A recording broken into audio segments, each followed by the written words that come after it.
ಭಗವಂತನ ಆಶೀರ್ವಾದದ ಹಾಗೆ ಹಿಮಕಣಗಳು ಮೇಲಿಂದ ನಿಧಾನವಾಗಿ ಕೆಳಗಡೆ ಉದುರ್ತಾ ಇರೋದು ನೋಡಿ. ಇಡೀ ರಾತ್ರಿ ಹೀಗೆ ಇರುತ್ತೆ. ಹಗಲಲ್ಲೂ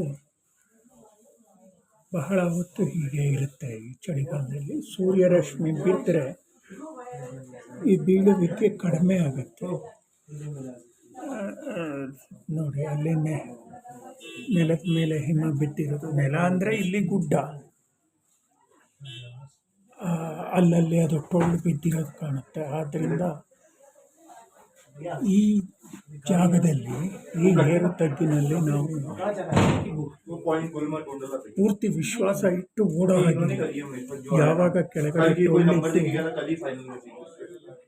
ನಾವಲ್ಲಿ ಕೂತು ಹೋಗ್ತೀವಿ ಅನ್ನೋದು ಗೊತ್ತಿರೋದಿಲ್ಲ.